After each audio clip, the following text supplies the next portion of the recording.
Rents has pledged to unite the Republican Party behind a solid business plan to restore faith in Republican donors and communicate to the American public to reach our common goal, which is electing Republicans. The successful chairman of the Republican Party in Wisconsin, Rance created the framework that brought about one of the most historic election cycles Wisconsin has ever experienced. During Rance's tenure, Republicans in Wisconsin not only defeated Russ Feingold by electing citizen legislator Ron Johnson to the Senate, but they gained 2 additional U.S. House seats. They won the governor's office, they took back both the state assembly and the state senate, and defeated the leaders of both of those chambers.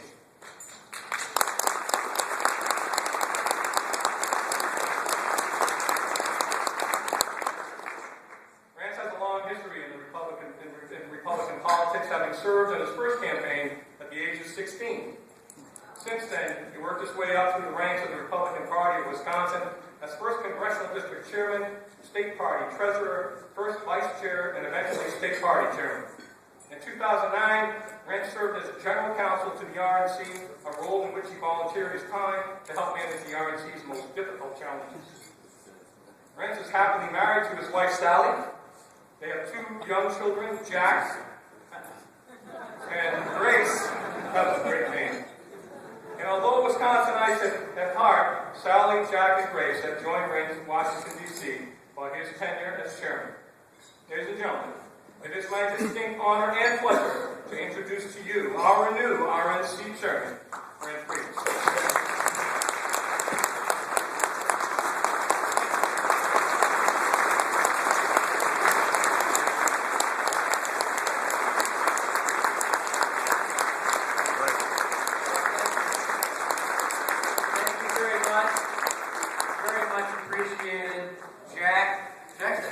Speaker, huh? Oh, yeah. Chairman right there. Thank you, Jack, for that. I want to say a couple things as I kind of wind up here to just talk about what we plan to talk about tonight.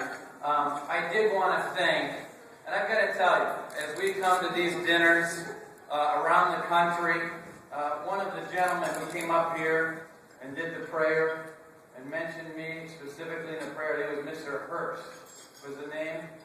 Aren't you grateful that we belong to a party that prays together?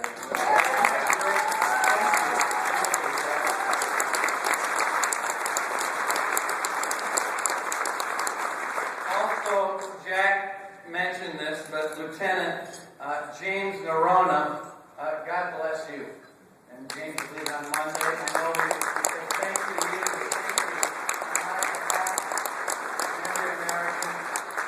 You have a great delegation here in New Hampshire.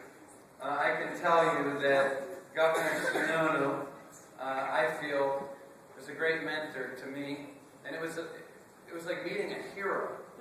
2 years ago, when I was at the RNC and I was chairman of the Wisconsin Party, to be able to sit down and talk to John Sununu himself. I mean, for me, the Sununu family here is legacy. But for a guy growing up in Wisconsin, to meet someone like that, and actually have his cell phone number is what a blessing. But John, I can tell you, and you all know this anyway, but he stands up for New Hampshire on day one. I can tell you, and I'm sure some of the reporters, if I could tell from the questions I was getting early on, believe me, the message is loud and clear about New Hampshire's position in the presidential primary. Thank you, Governor.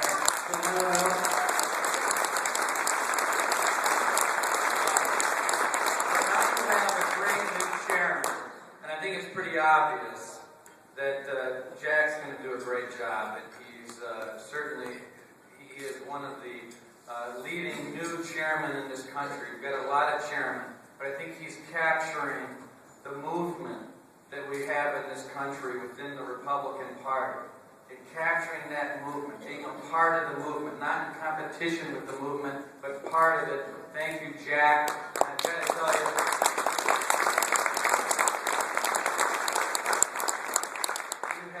of the RNC here, I can tell you, Phyllis Woods. She's a great lady. I worked real hard on Phyllis when I was running for chairman, and she was just very gracious and a great representative of your party. And thank you, Phyllis. And she's continuing on a lot of leadership positions at the RNC. Look forward to a couple great years. And certainly, Steve Dupree, a legend himself, and I can tell you that being able to travel with Steve Dupree, with Senator McCain throughout Wisconsin, getting to know him, and having him deliver me my Super Tuesday jacket as a state chairman. So thank you, Steve, and I'm just thrilled to have you back on the RNC and all that experience. You have a super bonus committee person, Wayne McDonough, who, Wayne, thank you.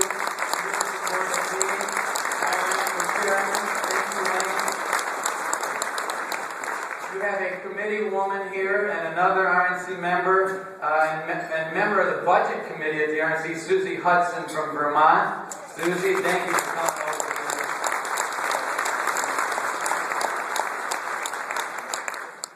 here. You're all here, and all these folks I just introduced, and I could introduce many more. But all of you are in the same boat as me. You're here, and I'm here as chairman of this party.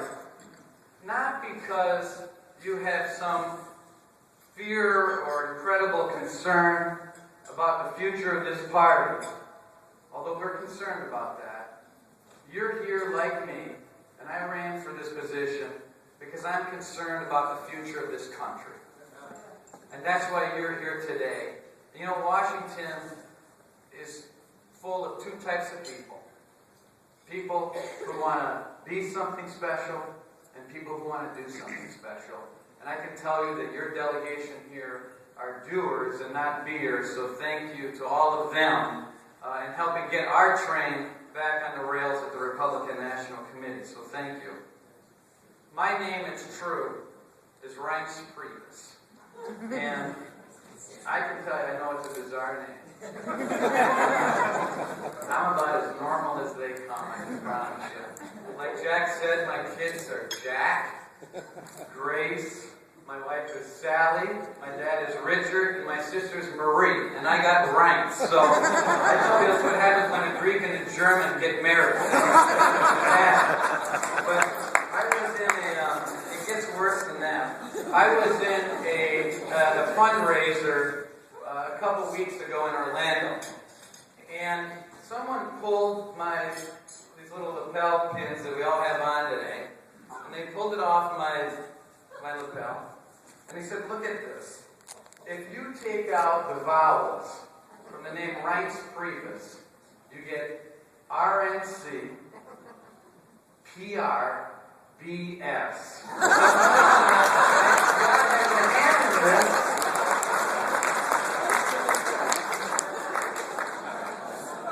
Well,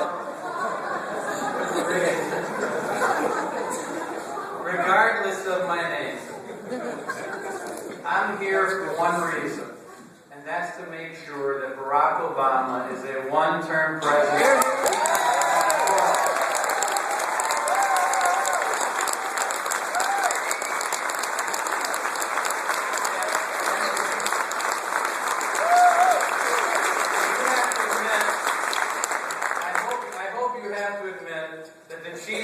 Had a pretty good couple months. Not just with what we've done here at the RNC, but certainly Paul Ryan, who delivered the response of the State of the Union address back in January. Our great senator who defeated Russ Feingold did the response for the radio address the week later. Of course, our Packers won the Super Bowl.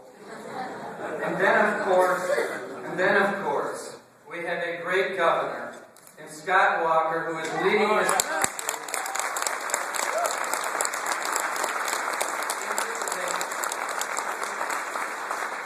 Whether we want a country with more takers or more makers. And this is the debate that we're going to have throughout this country, as Jack laid out, and we're going to talk about that a little bit later in my comments.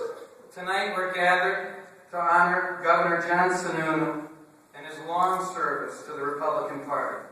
Governor Sununu is a conservative's conservative, working tirelessly over his career to preserve our free market system and help keep taxes low. Pro-growth policies that our current president can't quite seem to get. John Sununu was there. His public service has taken him from the governor's office to the White House and back home to his beloved New Hampshire, where he most recently served as the Republican Party state chairman, presiding over a very successful year for the Granite State Republicans. He was a wise counselor on the RNC. John talked to everyone on the RNC, and everyone listened when John talked. I can tell you, and Phyllis and Susie can tell you, who sit in closed meetings, at some of the most difficult times over the last couple of years. And it was a blessing to have John there. And we're appreciative of everything that he's done, not just for New Hampshire, our country, and also our party. So one last time from me, thank you, and God bless the Sununu family tonight.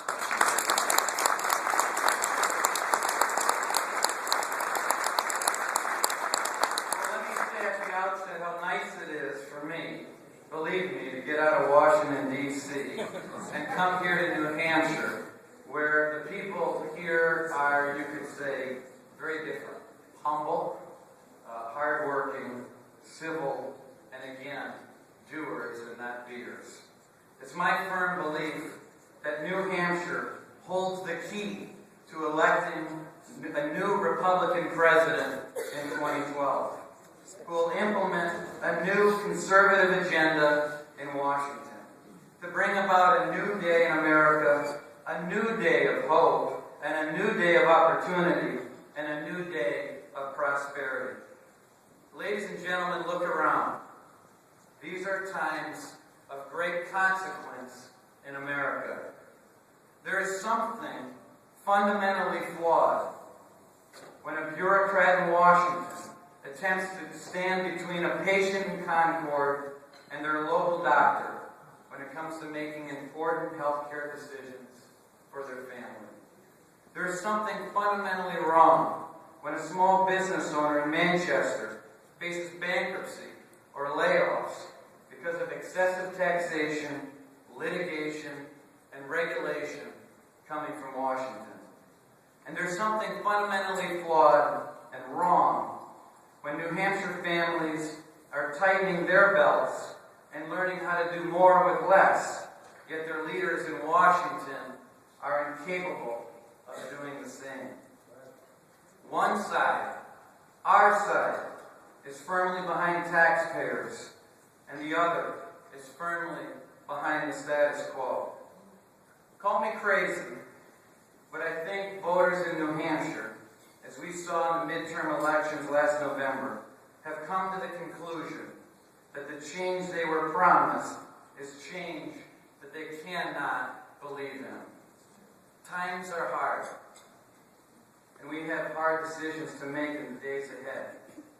But I'm eternally confident that the Republican Party, empowered by a Republican president in 2012, will make the hard decisions today that will bring about a more prosperous America tomorrow. Budgets, both in Washington, D.C. and states across the country, are in the red. Do you agree with me that we're in a battle for freedom in this country? Yes.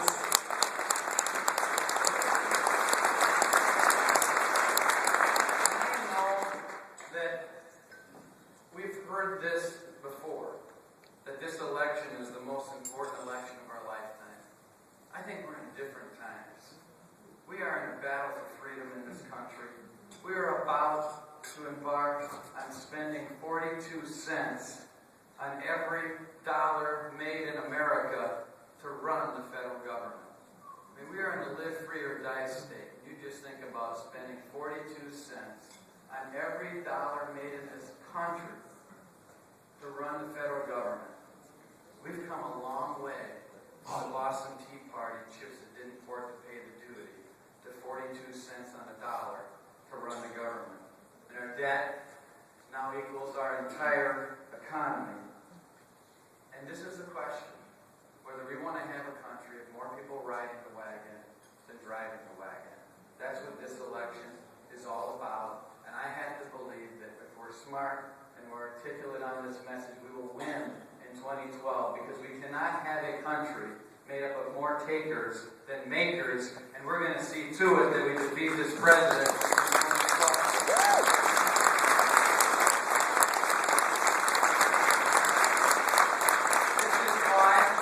is why we're seeing governors across this country having this difficult conversation. Our own Wisconsin Governor Scott Walker, Governor Kasich in Ohio, Governor Christie in New Jersey, Governor Daniels in Indiana. Government employee unions have had far too much power for far too long, and they've been able to negotiate the benefits that they themselves have elected the people to sit at the table and negotiate with. And we've got to put a stop to it.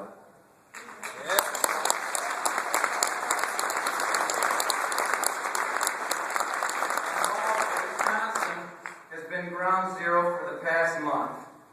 We're now seeing these budget fights happen across the country, including here in New Hampshire. And you know, instead of fixing the federal budget in Washington, Obama waded into the battle in Wisconsin, standing up for the status quo and standing in the way of Republican economic reform. This debate is about the government tightening its belt, just as Americans are doing every day, and learning how to do more with less. And if Americans can do it, then why can't Washington? This is about making the right choices today so we can avoid the painful choices tomorrow. This is about power. These unions have spent over $700 million over the past two election cycles for Democrats. And what's the result? Posh salary and benefits negotiated by these union bosses that got us into the fiscal crisis in the first place, as well as a Democratic tax and spend agenda that's already been bought and paid for. This is a debate that we need to be having as a country, and I believe that the American people are ready for it. You know, I think, being the cheese head myself from Wisconsin, as we look at what happened there and it's spreading across the country, I look at that as the green flag in this country on this debate going down. And you know, we can't not have this debate, put it off for another election cycle. We have to have this debate right now. And we're partly to blame for having to be forced to have a debate over this issue, because we cannot continue to watch a country walk off a fiscal cliff. So here we are. And we have to have a debate, and we have to see who wins, because we cannot have an America passed off to our kids and grandkids in the fiscal condition and the trajectory that it's on. So I say, let's have this debate. Let's make sure that we win, but we need to do this to save our country. And I'm glad that we're here today to talk about the truth of where we are fiscally in this country. The president has made a mess out of our economy. And you all know it's not sustainable. And we're going to have this debate. And make no mistake, I think you all agree with me.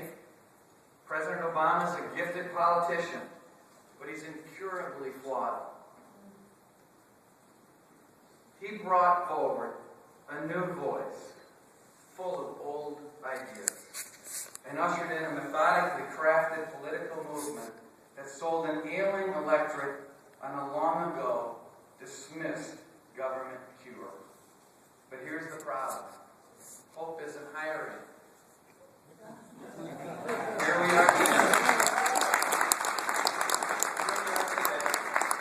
Americans have not only seen, but drastically felt the consequences of a trifecta takeover by their government: healthcare, the economy, and social policy. Where President Clinton sought triangulation, Obama has sought monopolization of government power, and the precedent is dangerous. And as we gather here today, the President's advisors are quietly charting the course for for his re-election in 2012. They're on a path to make his campaign the first billion-dollar presidential campaign. Just think about that. $1 billion. And we're not talking about soft money. We're not talking about union money. We're talking about hard dollars coordinated between the Democratic National Committee and President Barack Obama. But conservatism and common sense is making a comeback in this country. And with your help, I'm firmly committed to doing whatever it takes to win the hearts and the minds of Americans by winning this battle of ideas, by convincing Americans that the status quo is not good enough, that they deserve better than more of the same. We're on the right track. Americans from all political stripes came to the polls last November to reject the politicians who worked so hard to get their vote, only to ignore their voice. And while legions of liberals were fawning over Obama's style, buttressed by an equally enamored media, we got back to substance. In the wake of Obama's historic victory in 2008, the GOP obituary wrote itself. We were relegated to the wilderness. Frankly, we deserved it. Cast in the shadows, Republicans across America went back to the drawing board. Conservatism was an old brand in need of a new face, a new approach with new ideas. And ladies and gentlemen, I think we found them. A new breed of forward-looking Republicans have emerged, independent, innovative, outside-the-box leaders, Speaker Boehner, Leader McConnell, Senator Abe, Congressman Bass, Congressman Ginta, and my buddy Paul Ryan, working with new members from across the country and fighting the good fight to get our fiscal train back on the rail. Excuse me. And Obama, well, during this fight, he appointed Joe Biden to be the chief budget negotiator, only to ship him overseas. And meanwhile, the president, during this debate, is not only picking out his NCAA brackets, but he's going on ESPN to go through the analysis of each of his picks, golfing, schmoozing with the Jonas Brothers. You know, for a guy who's claiming that he's working day and night to get our economy back on track, his number one priority seems to be lowering his golf handicap. And this election is going to come down to a question. Are you better off today than you were 3 years ago? The national debt is up, deficits are up, taxes are up, unemployment is up, healthcare costs are up, and Barack Obama is hanging out with the Jonas Brothers, picking his brackets on ESPN, appointing Joe Biden to handle the crisis of our time, which is our economy, and nowhere to be seen on this budget debate. We need to start the outrage now. Here, now. And we just need to stand up and say no more. The fact is, Washington is wastefully spending us deeper and deeper into debt to pay for a failed stimulus program and healthcare takeovers. The fact is, we risk our future with every dollar Washington borrows from China. It's my job as RNC chairman to make certain that our party is well-financed, fully operational, functional, and an RNC that can help you all in New Hampshire to get over the finish line. Like I said in the beginning, I didn't run for RNC chairman because I was deathly concerned about the future of our party. Life's pretty good in Wisconsin. I ran because I wanted to add to the bottom line, help change the course and direction of this country, and in the process, save our party. The momentum is on our side. The states are with us. But there's one more thing we need to do, and you all know what we need to do. We need to defeat this president, and I need your help to do it. I need your assistance to do it. Jack needs your help here in New Hampshire. Because at the Republican National Committee, We're the only committee in America that can coordinate its money to the presidential candidate. I'm not sure if you're all familiar with what makes the RNC unique, but we are the only ones that can take money that we raise and fully coordinate those dollars to help defeat Barack Obama. And we need your help to do it.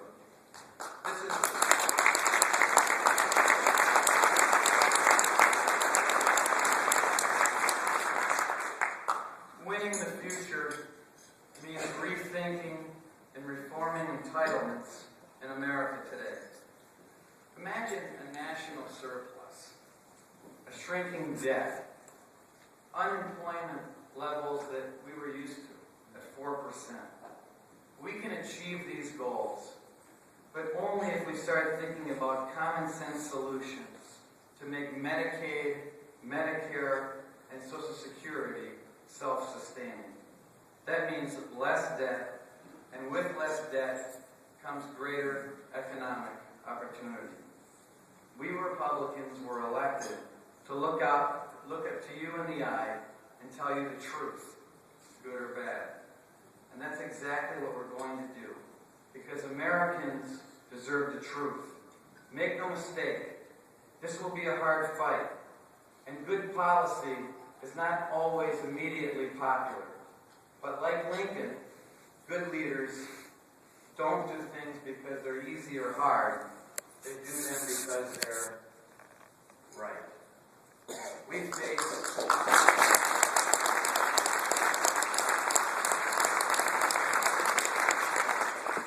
We face great challenges, but this is still America. We don't run from anything. We can't. We won't. But we will build a brighter America and a brighter future for our kids. Some people may not thank us today, but I can assure you that I think my kids and all of your kids will thank you tomorrow. And we at the RNC do not believe, as I said before, that we're in competition with the conservative movement, but we're an integral part of that movement. And at the end of the day, what unites us is much stronger and more powerful than what divides us. We are one party with one goal: to put a Republican in the White House in 2012, and we need to come together as conservatives to achieve that goal. And that's why we're all here today. If we really want a better American society, we need to stop looking to Washington and start looking to ourselves. The best work that Americans do in the world today, it's not government to government. It's not bureaucracy to bureaucracy. It's people to people, individual to individual. This is our time. This is our call to arms. This is our time to say enough is enough. Because it's only together that we can achieve our goal. Together that we can coordinate an effective ground game for 2012. Together that we can educate, recruit, and train to get out the vote. Together that we can conduct the innovative research and polling we need to do to inform people of our efforts.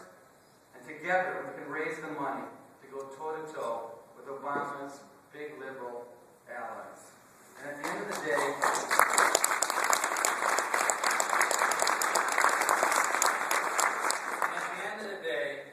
it's your job to pick the right candidate. It's my job to help that candidate get elected. So I ask you to join me, because there's still time to fix what's wrong with America by recommitting to what's right with America. And in closing, let us always remember the words of Ronald Reagan, who said back in 1985, while speaking in Concord, "The way to a better life for all Americans is to free the energy of our citizens, to let you, the people, make decisions with your own lives, and to do that by getting the government out of your way."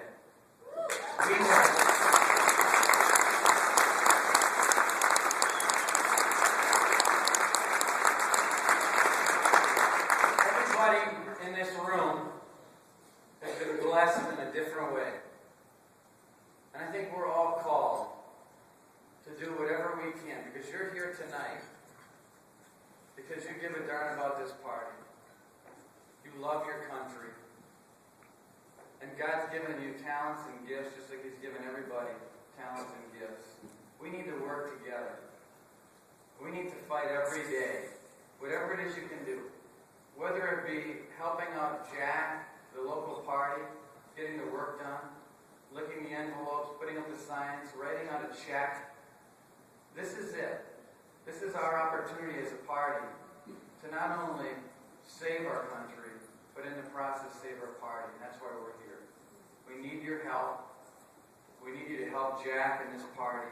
And I need you to help us at the Republican National Committee so that we can proclaim victory in 2012 and defeat this president. I want to thank you. God bless.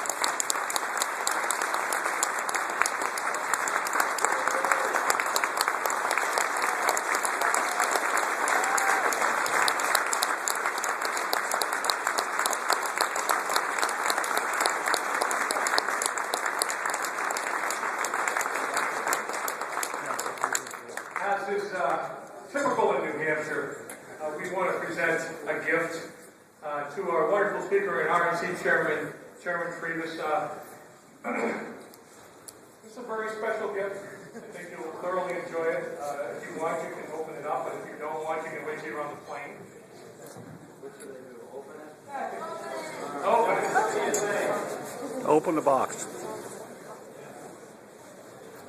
Very tightly packaged.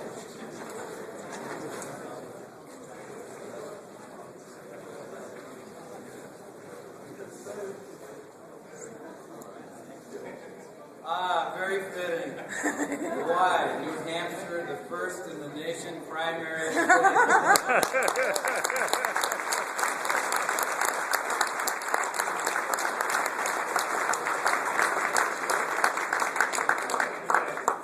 Well, ladies and gentlemen, I want to leave you with one thought before we depart. First of all, thank you again. This has been a wonderful evening. But I decided that I'm going to make the proclamation tonight that this party, the Republican Party, is the only party that stands for liberty, freedom, based on conservative values, and getting back to our Constitution. Thank you very much, ladies and gentlemen.